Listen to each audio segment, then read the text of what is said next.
You ever notice how most old war movies feel polite? Clean uniforms, calm faces, everything wrapped up nicely. Now imagine sitting in a cinema in the 1950s and suddenly seeing war shown as loud, tiring, confusing, and deeply human. No gloss, no comfort, just pressure, fear, waiting.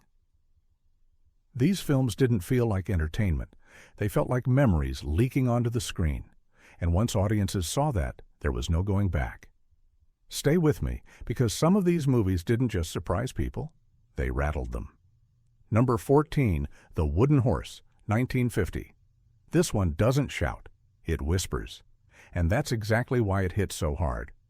The Wooden Horse is set inside a prisoner camp, but it refuses to play like a big escape adventure. No swelling music telling you when to cheer, no flashy tricks, just routines. A days that blur together, men counting time by habits instead of clocks. When this film arrived, British audiences expected brave speeches and bold gestures. What they got instead was boredom, planning, patience, and the quiet strain of people trying not to break. The story follows a group of captured airmen who decide to dig their way out. That sounds exciting on paper. On screen, it's slow, purposefully slow. The digging happens inch by inch. Dirt is hidden in socks. Movements are timed around guards who are mostly just doing their jobs. There is no rush. That was the shock. War here isn't loud. It's careful. It's tedious. And it's heavy on the mind. What made 1950 audiences uneasy was how familiar it felt. Many viewers had lived through the real thing. They recognized the routines, the small jokes used to stay sane, the constant watchfulness. This wasn't a fantasy version of captivity. It felt like someone had quietly opened a door and let real memories walk back in. The film's power comes from restraint. The camera stays close. Faces carry the story. When something goes wrong, the movie doesn't underline it. It lets the moment sit there, uncomfortable and unresolved. That honesty was rare. British cinema at the time usually softened the edges. The Wooden Horse did the opposite. It trusted the audience to feel the weight without being told how. By the end, there's no grand victory speech, just relief mixed with exhaustion. And that's why this film mattered. It reminded people that survival itself can be the story. For many viewers in the 1950s, that truth landed harder than any dramatic climax. Our number 13, The Cruel Sea, 1953. This film didn't feel cruel because it wanted to shock. It felt cruel because it refused to lie.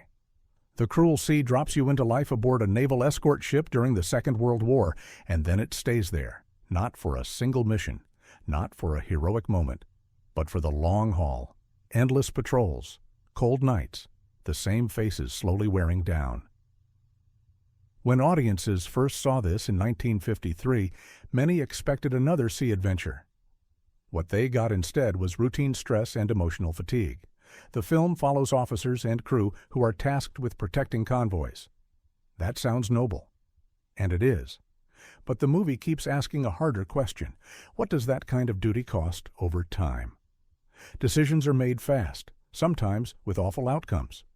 And the film doesn't rush past those moments. It lets them linger. You feel the pause, you feel the weight settling in. One of the boldest choices was showing leadership not as confidence, but as burden.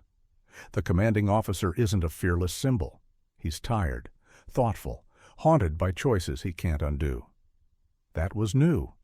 British war films usually framed command as clean and steady.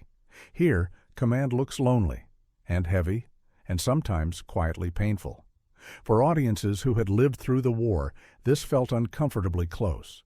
The language, the procedures, the sense of waiting for something to happen while hoping nothing does. This wasn't history. It felt like yesterday. Critics praised it, but viewers walked out subdued, some even unsettled. Because the film didn't give them distance, it pulled them right back in. The sea itself becomes part of the story. Not romantic, not majestic, just vast and indifferent. Ships creak, weather turns, time stretches. The film understands that war is often about endurance more than action. And that message hit hard in the 1950s when people were trying to move forward, not look back. The cruel sea didn't ask for applause, it asked for reflection, and that's why it shocked audiences. It showed war as a series of necessary choices that never fully leave you. No comfort, no easy answers, just reality, rolling on like the water itself. Number 12. Malta Story, 1953. This one didn't shock people with noise, it shocked them with exhaustion. Malta Story is set on a tiny island that felt every single day of the war like a weight on the chest. British audiences walked in expecting aerial heroics and patriotic lift. What they got instead was a film about being worn down slowly. Sirens, repairs, waiting, hoping the next attack isn't the one that breaks everything. The movie follows pilots and civilians living through constant pressure. Not one big dramatic moment, but dozens of smaller ones that pile up. A damaged runway patched again. Planes going up even when everyone knows the odds are bad. People learning to sleep through alarms because their bodies simply can't stay tense forever. That's what felt new.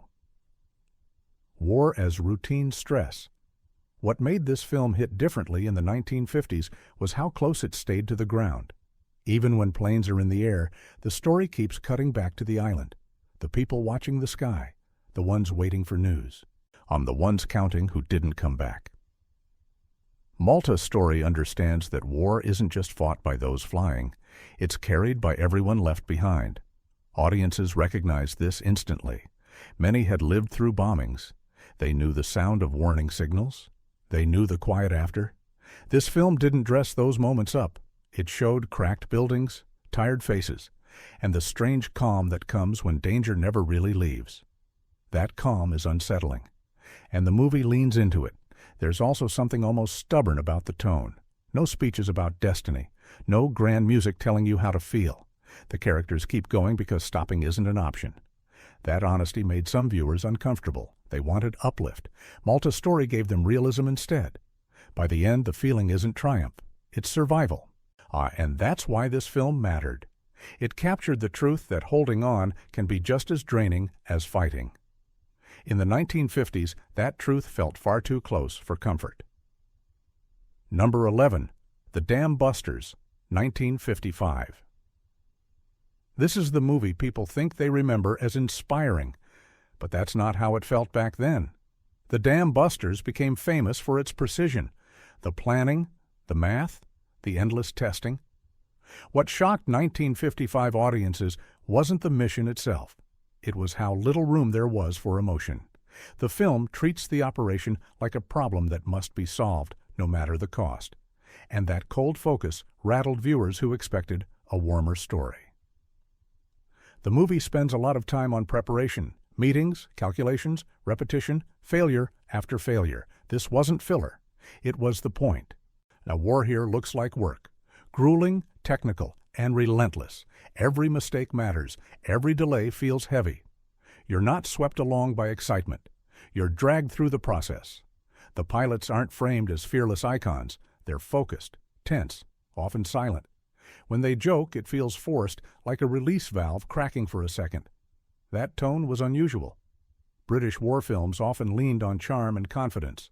The Dam Busters leans on pressure. What really unsettled audiences was the lack of comfort after success. The film doesn't linger on celebration. It moves on quickly, almost clinically. Loss is acknowledged, but not softened. The camera doesn't flinch. That restraint made the experience feel real, almost too real. For viewers in the 1950s, many of whom still carried fresh memories of wartime effort, this film felt less like a story and more like a reminder. It showed how victory is built on patience, risk, and people pushed to their limits. Not speeches, not symbols. The Dam Busters picked a side, and it wasn't nostalgia. It chose honesty. And that's why it shocked audiences. It stripped the shine off heroism and replaced it with focus, discipline, and quiet cost. No comfort, just the job, done the hard way. Number 10. The Colditz Story, 1955. This one didn't scare people with danger. It scared them with patience. The Colditz Story is about captured officers held in a fortress that was supposed to be escape-proof. British audiences thought they knew this kind of story. Clever tricks, daring breakouts, a cheer at the end. What they didn't expect was how much of the film would be about waiting, watching, studying habits, losing weeks just to learn one small weakness. The movie turns time into the main enemy. Days stretch, plans stall, small mistakes cost months. The castle itself feels alive, looming over everything. Thick walls, long corridors, guards who aren't monsters, just constant. That realism mattered. It wasn't good versus evil, it was people versus systems. What hit 1955 audiences hardest was how mental the struggle felt. The film shows how hope has to be managed carefully. Too much optimism leads to mistakes. Too little leads to collapse. Characters joke, argue, and sometimes snap, not because they are weak, but because pressure builds quietly and never fully leaves. Unlike flashier war films, the Colditz story doesn't rush its escapes.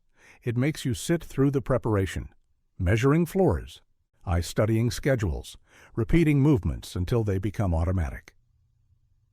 Viewers weren't used to that level of detail. It felt closer to real memory than cinematic fantasy. There's also a sharp honesty in how success is treated. Escapes don't feel triumphant. They feel desperate. Relief comes mixed with fear. And when something goes wrong, the film doesn't soften it. It lets the disappointment hang in the air. For many people in the 1950s, this film didn't feel historical. It felt personal. Some had been held themselves. Others knew people who had. The routines, the tension, the way time itself feels hostile. All of it rang true. The Colditz story shocked audiences because it refused to rush.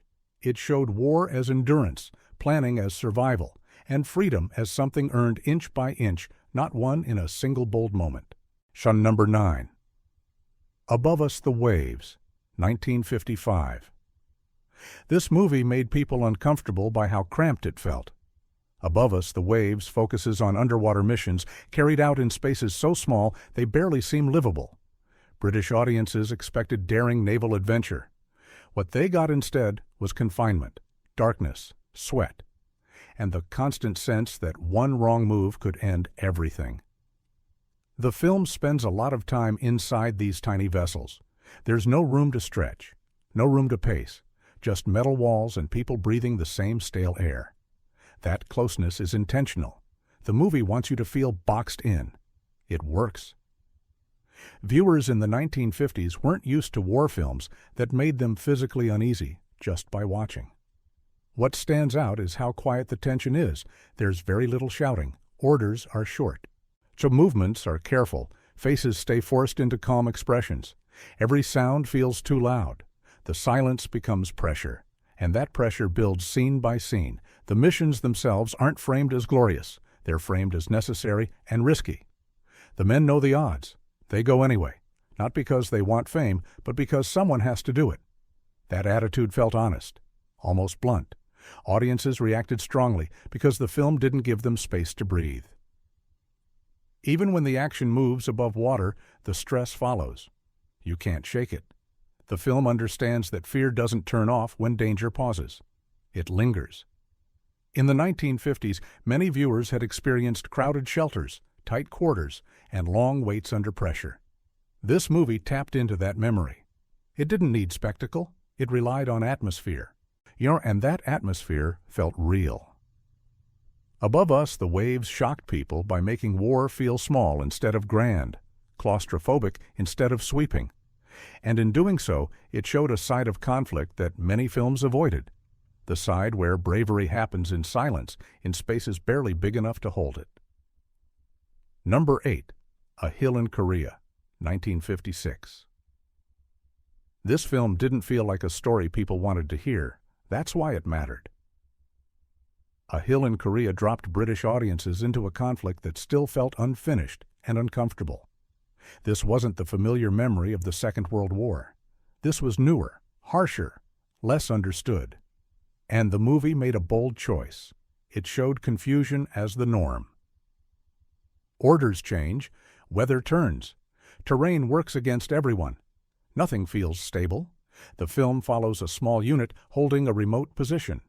No sweeping maps, no grand speeches, just mud, cold, and long hours of waiting for something that might happen at any second. That waiting is the point. The movie lets silence stretch. Conversations trail off. People stare into distance because there's nothing else to do. Viewers in the 1950s were not used to war feeling this uncertain. What really shook audiences was the tone. There's no clear sense of progress. You don't feel like the story is moving toward a clean finish. It just keeps going. That felt honest. And honesty can be unsettling. The characters aren't fearless icons. They're tired, sometimes irritated, sometimes scared, sometimes strangely calm. The hill itself becomes the focus, a patch of land that seems meaningless until you realize how much effort it takes to hold it. The movie keeps asking a quiet question. What does control even mean when everything around you keeps shifting?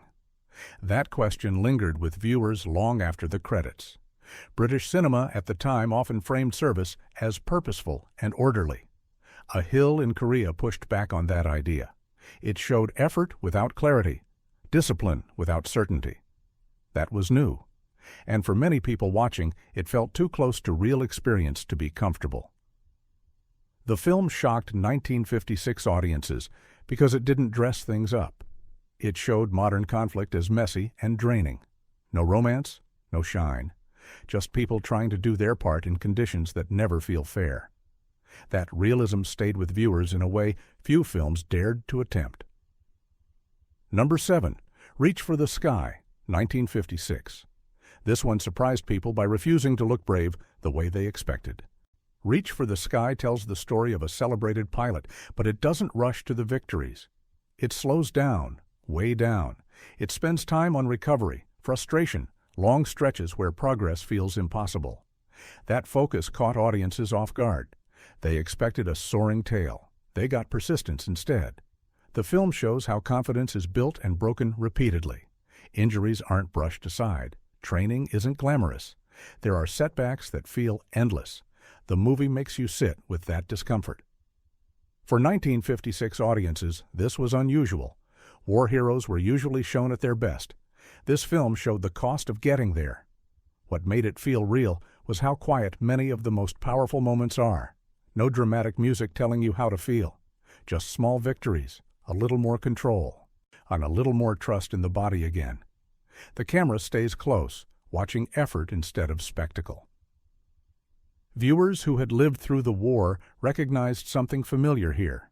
Recovery, adjustment, learning how to move forward after everything changes. The film wasn't just about flying, it was about stubbornness, about refusing to let circumstances decide who you become. That message hit harder than expected. Some people walked in thinking they were getting inspiration. They left thinking about resilience. That difference mattered. The movie picked a side. It said, real strength isn't loud, it's repetitive. It's showing up again and again, even when progress feels invisible. Reach for the Sky shocked audiences by grounding heroism in persistence rather than glory. It made bravery look human, sometimes awkward, sometimes frustrating. Always earned. And that version of courage felt more real than anything wrapped in polish. Number 6. The Battle of the River Plate, 1956. This movie shocked people by how calm it was. Audiences expected noise, drama, big emotions. Instead, the Battle of the River Plate plays like a slow chess match stretched across open water. Decisions are made quietly. Information is incomplete. Everyone is guessing. And that uncertainty sits at the center of the film. What made this feel different in the 1950s was the focus on judgment rather than action. Commanders spend more time thinking than charging. They study reports, debate options, worry about consequences. The tension doesn't come from speed. It comes from delay, from knowing that every choice carries risk and there's no rewind button. The film treats naval life with almost documentary calm. Procedures matter, signals matter, timing matters. There's no rush to excitement, and that realism unsettled audiences who were used to war films pushing emotion first. Here, emotion is restrained. You see it in glances, in pauses, in the way people hold themselves. Another surprise was how evenly the story treats all sides. There's no cartoon villain, just professionals doing their jobs under pressure. That approach felt mature, almost cold, and for viewers who still remembered real naval service, it felt accurate. The open sea becomes its own kind of trap. So much space, yet nowhere to hide. The film leans into that irony. Long shots emphasize isolation. Ships look small, vulnerable. That visual language made war feel fragile instead of powerful. In the 1950s, many people wanted distance from wartime stress. This film removed that distance. It asked viewers to sit inside decision-making where lives hang on incomplete information. That mental strain was the shock. The Battle of the River Plate didn't try to thrill. It tried to be honest, and in doing so, it showed that war can be quiet, methodical, and still terrifying.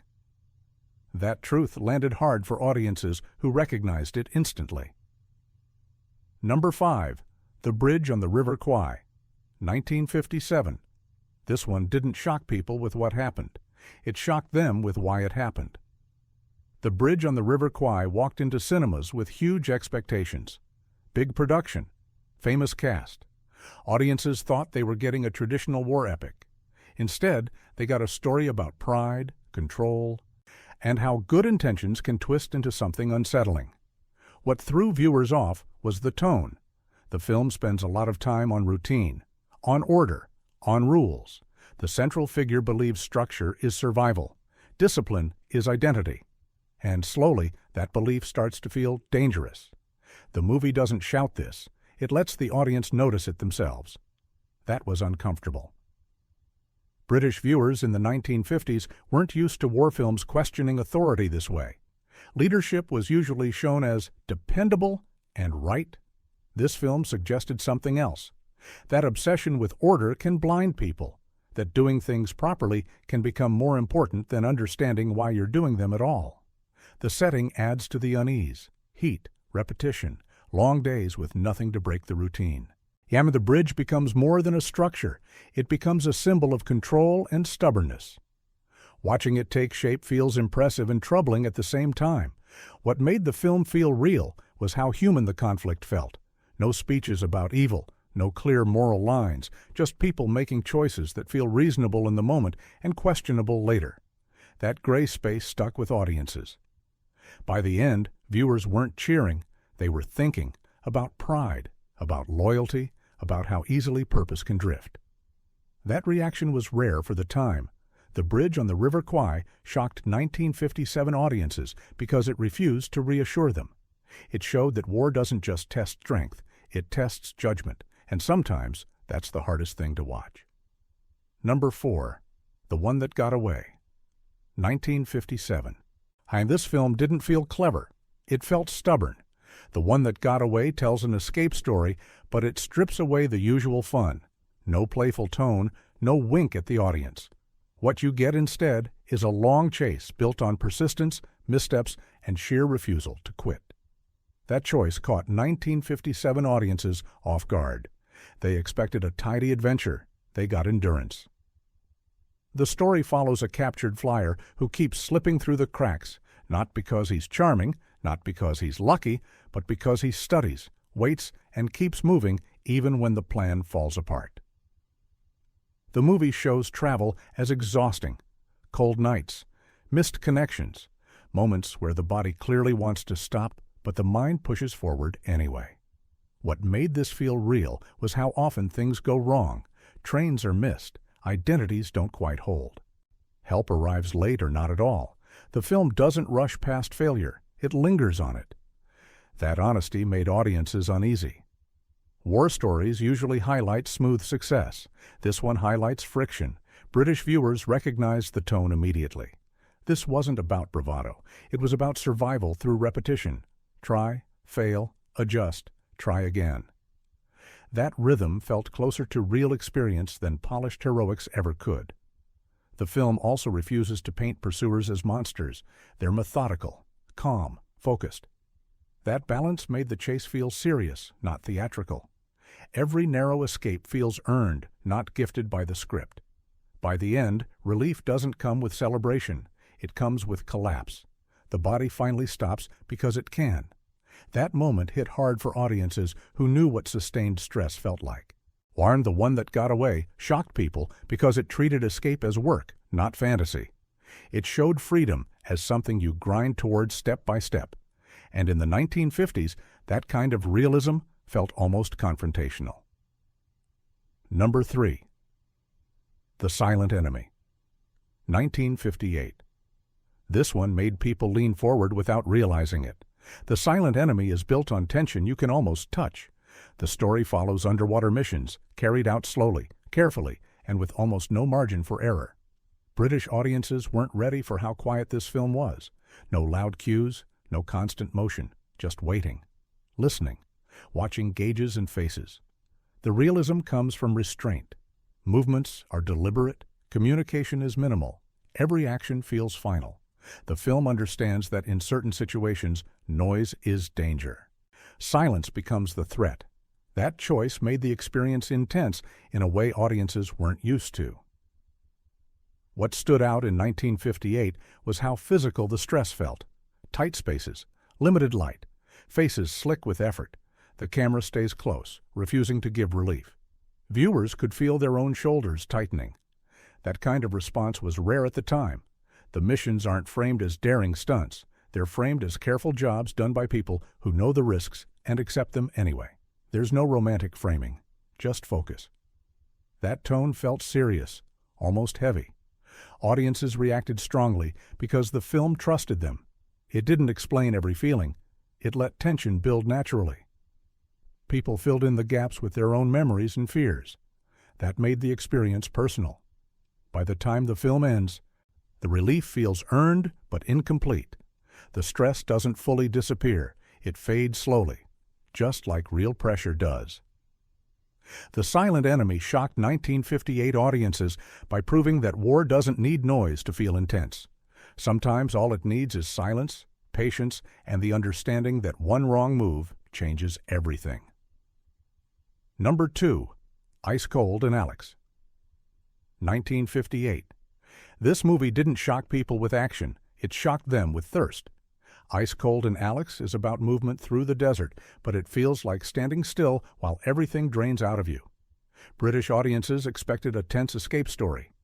What they got instead was exhaustion stretched across miles of sand, heat that presses down, silence that won't break, and bodies that keep going only because stopping feels worse. The film follows a small group trying to reach safety. Sounds simple. It isn't. Every mile costs something. Engines struggle, tempers fray. Conversations dry up because talking takes energy. The movie makes you feel the sun even though you're sitting in a dark theater. That physical reaction was rare in the 1950s. What really unsettled audiences was how stripped down it felt. No big speeches, no heroic framing, just people calculating water, distance, and time. Survival becomes math. Mistakes feel heavy. Small delays feel dangerous. The desert doesn't care who you are or what side you're on. The camera lingers on faces, cracked lips, squinting eyes, movements that slow down almost without notice. The film trusts these details to do the work, and they do. Viewers felt uncomfortable. Some later said they felt tired just watching it. That was the point. There's also a quiet tension between characters. Frustration bubbles up, then fades, then returns. Not because anyone is cruel, but because pressure changes people. That honesty rang true for audiences who had lived through long stretches of hardship. By the time the famous final moment arrives, it doesn't feel like a reward. It feels like release, like letting go of a breath you didn't realize you were holding. That reaction stayed with viewers long after they left the cinema. Ice Cold and Alex shocked 1958 audiences by making survival feel slow and draining instead of thrilling. It proved that realism doesn't have to shout. Sometimes it just wears you down until you understand it. Number 1. Dunkirk, 1958. This one didn't feel like a movie. It felt like being trapped. Dunkirk arrived when memories of the evacuation were still raw. Many people in the audience had been there or knew someone who had. That alone raised the stakes. But the film went further. It refused to soften the experience. No sweeping speeches, no clean hero moments, just confusion, waiting, and constant uncertainty. The movie drops you into crowds pressed together with nowhere to go, long lines, nervous glances at the sky, sudden movement followed by stillness. Time feels strange here. Hours blur, days lose shape. That disorientation shocked audiences who were used to war films guiding them clearly from start to finish. What makes Dunkirk so effective is how small everything feels. Individuals disappear into the mass. Names don't matter as much as moments. A look, a decision, a rush forward that might mean safety or nothing at all. The film doesn't tell you who to focus on. It lets chaos decide. British viewers in the 1950s weren't prepared for that lack of comfort. This wasn't a victory story. It was a survival story, one built on uncertainty and luck as much as planning. That honesty felt unsettling but familiar. The beach itself becomes a character, open space that somehow feels like a cage, water that promises escape but also danger. The film captures that contradiction without explaining it. You just feel it. By the end, there's relief. But it's quiet, muted, no cheering, just people sitting with what they've been through. That restraint made the film feel real in a way few others had. Dunkirk shocked audiences because it didn't let them look away. It showed war not as strategy or glory, but as waiting under pressure, hoping time runs out in your favor. War movies didn't always look like this. Before these films, comfort came first. After them, honesty took over. These stories didn't ask audiences to feel proud. They asked them to remember. And maybe that's why they still linger. Which one do you think felt the most real? Or is there another film from that era that deserves a place here? Drop it in the comments, hit subscribe if you want more deep dives like this, and let's keep digging into the movies that refuse to play it safe.